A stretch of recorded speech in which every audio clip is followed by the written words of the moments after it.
ambacho kasi wamekipokea kutoka katika mikono ya Young Africans kama club ni kwamba klabu ya Yanga yenyewe imedai haielewi ni kwa sababu gani mechi iliahirishwa ya tarehe 8 dhidi ya mtani Simba.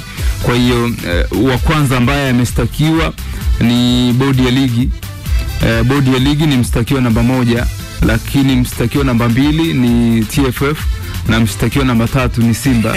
Wote hao wanahusika kujibu tuhuma nzito hizo ambazo Yanga wamezipeleka huko, na kuna namna unawaelewa Yanga. Wao wanasema hatuna shida na kile kipengele cha 34 kama nakumbuka vizuri, kuhusiana na mchezo unaweza ukaahirishwa kulingana na sintofahamu maybe ambazo zitakuwa zinaendelea kama zinahitaji uchunguzi. Maana ile kanuni inairuhusu bodi ya ligi TFF kuweza kuahirisha mchezo.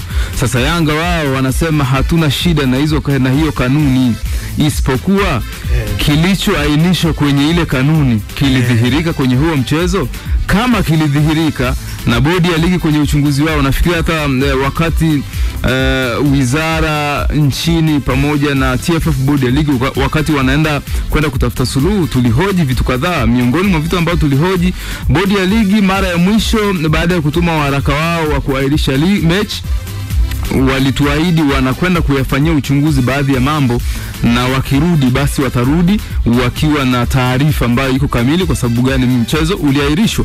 Lakini mpaka hivi tunapozungumza, ripoti kamili ya bodi ya ligi kuhusiana na kuahirisha mchezo bado haijatoka. Kwa Young Africans, kitu ambacho yeye amekidai, huenda bodi ya ligi TFF wakapata kuzungumza vizuri kilichofanya mechi kaahirishwa. Hayo matatizo ya kiusalama, matatizo maybe kulikuwa kunaonekana kuna viashiria vya rushwa. Bodi ya ligi TFF wamekuwa kimya na badala yake wanataka busara itumike. Yanga ni kama wanataka sasa ile ripoti ama ule uchunguzi ukajibiwa kasi, na nimeona kasi wametoa siku 10 siku 10 pekee, ambapo bodi TFF pamoja na Simba wanapaswa kwenda na mlolongo mkakati wa ile mechi, kwa nini iliahirishwa, sababu za msingi hizo ambazo zilikuwa zinafanywa uchunguzi, na uchunguzi ukawa hauwezi kukamilika kwa wakati, kitu ambacho bodi ya ligi walihitaji muda zaidi ili kuweza kujiridhisha, na badala yake, badala ya toke majibu, zinaanza kutoka busara. Kwa hiyo nafikiri tusubiri kwa sababu kanuni zizungumze, na tukumbuke kule kasi bwana hakunaga busara. Kasi haina busara, kasi haina rushwa, kasi inafuata misingi. Kwanza kasi watasema ligi yenu inaongozwaje? Hiyo kanuni ndio tumie kuahirisha mchezo imo, kwamba imo. Haya, watakuja sasa kuangalia kama hiyo kanuni imo, vile vilivyomo vilivyozungumzwa ndani ya kanuni vilidhihiri kwenye huo mchezo. Kama ni ndio, lakini tumeshuhudia Yanga amepigoza uso sana anapokwenda kasi, lakini watu wasikariri Yanga kapigoza uso kasi ni kwa sababu kesi nyingi Yanga alikuwa anapelekwa kama mdaiwa, anadaiwa na club, anadaiwa na mchezaji. Tofauti na hii kesi, Yanga yeye mwenyewe ndio kaipeleka, anadai hizo alama 3. Tutakuwa na uwanda mpana kujadili majira saa 1:15 mpaka 3 kamili za usiku, lakini kuna kama Yanga utapewa, ina maana Yanga utashusha. Sasa tusubiri kasi. Chochote kinaweza kutokea. Inawezekana Yanga akashindwa. Inawezekana Yanga pia katika hiyo. Kupitia swali lako ambalo umeligusia, kitu ambacho nakiona, kama kutakuwa na viashiria vya Simba kushushwa daraja, sawa, kama kutakuwa na viashiria, ni lazima CAS watawaambia bodi ya ligi hiyo kanuni yenu haifai. Kwa kama kanuni yenu haifai, maana yake Yanga kashinda. Lakini nafikiri tusubiri kwanza, tusizungumze mengi sana. Tusubiri. Lakini kumekuwa na maneno mengi sana. Sawa, Mungu tusaidie pia. Leo nimeambiwa kuna mtu atachacha. Mheshimiwa mkuu wa mkoa wa Tabora. Ni vibaya kumwambia utachacha kisoka. Ni vibaya mtu kuchacha kisoka. Nafikiri kuchacha si ni kawaida au sio mzee? Nafikiri kuna sio kawaida kwangu mimi, mtu kuchacha sio kawaida. Kuchacha ni kawaida kisoka. Kuchacha ni neno ambalo lina ukakasi. Ni neno la Kiswahili, ni Kiswahili kizuri tu. Yaani kuchacha ni kama kitu ambacho kiporo kimelala alafu sasa kikaharibika. Ni neno la Kiswahili lakini na ukakasi. Kwenye soka mtu achache. Kwangu mimi hilo tamko nalitazama kwa engo tofauti sana, sioni kama ni tamko la kawaida. Ni ukakasi. Lina ukakasi. Ukisema lina ukakasi, manake sometime yes, sometime no. Yes, sasa kwangu mimi ni no moja kwa moja. Manake ni nini? Kwani ukakasi ni tusi? Ndipo ndo ninapokuja mfano umechacha mfano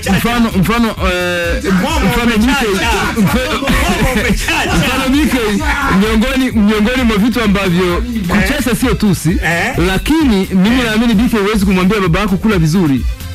Baba yako mzazi ama mtu mwenye makamu sawa na baba yako huwezi kumwambia kula vizuri. Inategemea anakula nini wakati unamwambia chochote atakachokuwa anakula. Ni ngumu sana kumwambia yani kula vizuri. Kuna namna ya kumwambia, lakini inategemea unakula nini. Kama unakula chakula kibaya ambacho mimi nataka nikununulie kizuri vibaya. No, simaanishi hivyo. Na maanisha labda umesogeza ugali. Uko sawa? Mnakula uko wewe na yeye, labda mko wawili watatu wanne. Sasa ukaona kuna vile ambavyo mzee hapeleki matonge mdomoni vizuri. Wewe huwezi kusema baba kula vizuri. Kuna namna ya kumwambia. Sasa mnachofanya hamjanijibu swali langu. Mimi nimesema hivi. Kwenye uchambuzi kizuri. Mohamed Isa.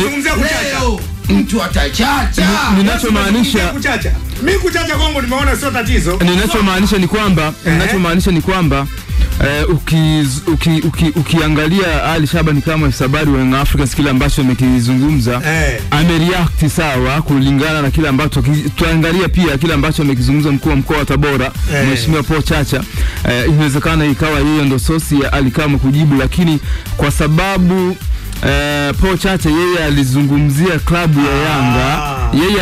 klabu ya Yanga, lakini alikama namna alivyoreact yeye kaenda kumtouch. Nimekuelewa sasa. Yeye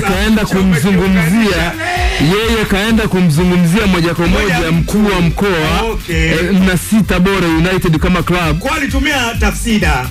Yani uweze kumhukumu. Mimi ameunganisha yote. Mimi nilikuwa nafikiri kama mkuu wa mkoa wa Tabora Paul Chacha angekuwa ni msemaji wa Tabora kama ilivyo kwa Christina Mwagala, nafikiri alikuwa anapaswa kuambia utachacha leo. Lakini kwa sababu ni mlezi wa Tabora, tunataka kusema hivyo, kuna namna fulani ambavyo amekuwa akifanya kazi nzuri sana juu ya Tabora. Bado ana nafasi ya kuambiwa pia kama ni mlezi wa Tabora. Sasa ukiyasikiliza mazungumzo ya Alikamwe ni kama amemtaka na aliyokutuma. Yani wewe upo Tabora kwa ajili umewekwa kwenye hiyo nafasi, lakini kama yupo aliyekutuma. Sio, tunaelewana vizuri? Tachacha leo utachacha. Kwa hiyo kama haya maneno yamekaa sana kiusemaji. Kwa tumi nilikuwa nafikiri kama maneno yangu yasema Christina Mwagala, lakini pia naye mkuu wa mkoa Paul Chacha kuna mahala ambapo nafikiri hapajaenda sawa. Kuna mazungumzo yake na yenyewe na ukakasi pia kwamba kwa hiyo kwamba mimi hapo Mungu ndio unaongea vizuri. Kwa hiyo kwamba yako unataka uinogeshe ni kwamba wanakulifanya kwa kuligeti ndio. Kuna kitu cha kuzingatia unapokuwa kiongozi, tafuta kauli nzuri ambazo zitazungumza, zitoleta mkanganyiko ili na wewe usijibiwe. Uko sahihi. Inawezekana mtu asikujibu wewe lakini ukahisi umejibiwa wewe kwa sababu wewe ulitangulia kutanguliza maneno ambayo si ya kiungwana. Uko sahihi. Kwa nafikiri hapa aliuza cheni bandia na aliotoa hela katoa hela bandia. Na kuna kitu kingine ambacho kakizungumza, kuna kitu kingine ambacho mkuu wa mkoa Paul Chacha amekizungumza, ndio ambacho ni kinafikirisha. Kuna neno ambalo amelizungumza wakati anaenda kuzungumza na wachezaji wa Tabora juu ya hamasa bilioni 50 60 zimeongezeka milioni 60. Amesema anajua, yani yeye anafahamu kwamba wachezaji wa Tabora wanatumiwa message na nani? Sina wapinzani. Ana uthibitisho hilo. Ndio ukakasi uliopo, yani yeye ana uhakika wachezaji wake wanatumiwa message wapokee pesa, alafu wakwende uwanjani wakafanye kile ambacho wamezungumza kama club. Yani kama ni rushwa waipokee. baada ya kuipokea hizo message za pesa, wazipokee hizo pesa, lakini pesa wazile na wakaifunga Yanga.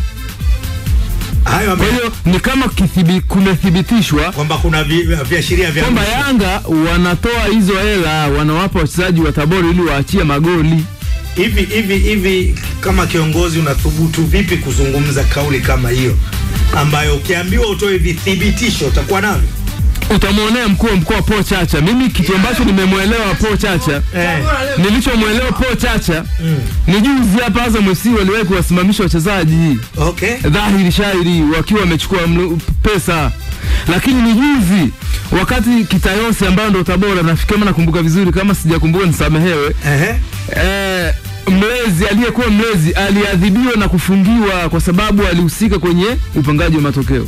Okay. Lakini pia ilishawahi kutokea huko nyuma viashiria vya Arusha vikawa wazazi. Kwa kuna mifano chungu mzima kuachana kile ambacho amekizungumza mkuu wa mkoa Paul Chacha. Lakini kwangu mimi hofu yangu ni kwamba mkuu wa mkoa yeye ni sehemu, kwa sababu anatoka serikalini moja kwa moja, yeye ni sehemu ya kuangalia na kufyonza ile mirija yote ya viashiria vya rushwa na si kuwaruhusu wachezaji wapokee. Wewe ndio ukapokea mzigo mrefu. Kwa hiyo unachotaka kuniambia ni kwamba mkuu wa mkoa amemnukuu Alikamwe kutokana na viashiria pia hivi vya rushwa, kwamba kuambiwa leo utachacha manake Alikamwe ana uhakika. Alikamwe amezungumza kuchacha baada ya mkuu wa mkoa kuzungumza.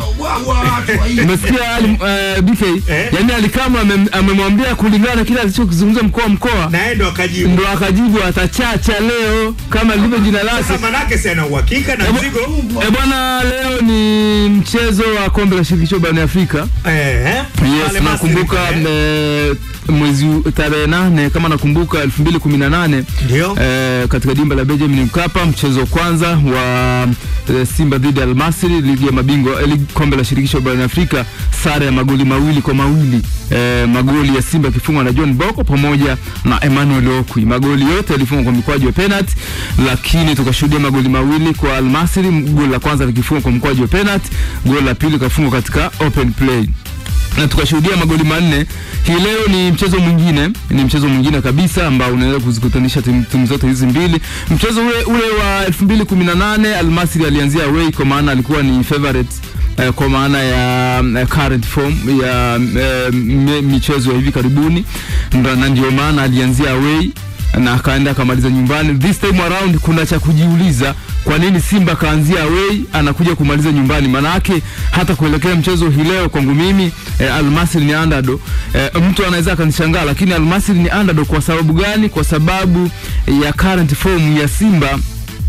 Amekuwa na utamaduni ama utaratibu wa kutinga katika hiyo hatua ya robo finali ya michuano hii ya ligi ya mabingwa barani Afrika pamoja na kombe la shirikisho barani Afrika, inconsistency tofauti na Al Masry. Al Masry ni misimu ya hapo nyuma 2018 kurudi nyuma, ndio maana ulikuwa unaona yeye alikuwa anaanzia away hasa katika michezo kama hii hapa ya robo finali na si kuanzia nyumbani, kiashiria tosha kabisa cha kuanzia away na kuja kumaliza nyumbani. Maana yake wewe umecement kwa kiwango fulani katika michuano hii ya soka la Afrika. Kwa hiyo kuelekea mchezo hii leo Simba namuona ni favorite kwenye mchezo, na ukiniambia matokeo yatakuwaje, kila nikijaribu kuweka prediction namuona kabisa Simba kama sio ushindi hii leo ni sare, kwa sababu ya matokeo ya siku za hivi karibuni. Simba amekuwa akifanya vizuri sana ligi ya mabingwa pamoja na kombe la shirikisho tofauti na Al Masry. Lakini tukija kimbinu uwanjani, kitu ambacho Simba anapaswa kufanya ni katika swala zima la kiulinzi. Nimewatazama formation wanayoitumia Al Masry ya 4-2-3-1, manake kuna wachezaji wa kuchungwa sana, hasa katika flanks za pembeni. Wide moja anapiga mpira katika wide nyingine, kisha yule wide alotoa pasi kwa mchezaji wa wide nyingine, yani namba 7 kwa namba 11, huwa wanaonana sana, sambamba na kutazama mikimbio kwenye half space ya wale viungo ambao wako nyuma ya mshambuliaji. Kwa hiyo nimetazama magoli yao mengi ambao wamekuwa kiafunga ni namba 7 anaupiga mpira mrefu kwa namba 11, kisha namba 11 anafanya mikimbio kadhaa, anaurudisha tena katika wide ya namba 7, namba 7 anakuta yuko free, ama amedumisha mapana ya uwanja, kitu ambacho kinaweza kikamnyumbulisha center back mmoja akamfuata, na hapa nyuma ya mshambuliaji watu wawili wa opponent wakabaki wako free na wanafunga magoli yao kwa staili hiyo. Na nimeona Fadlu Davis jana pia alizungumza namna ambavyo anakiteni kikosi chake ni kukua na viungo wengi wa ukabaji, lakini pia kujilinda zaidi na kuangalia namna gani ambavyo anaweza akashambulia. Kulingana na muda wetu, mimi nafikiri Simba ni favorite kwenye mchezo hii leo, na tutarajia lolote. Kwangu mimi namuona Simba na nafasi kubwa ya kufanya vizuri, kama sio sare ushindi kuliko Al Masry. Lakini Chamuka Rabu kama center back pamoja na Abdulrazak Hamza wanapaswa kuwa compact sana, na kuna hatihati ya kumkosa Kamara pia langoni. Sina shaka na bwana mdogo Ali Salim.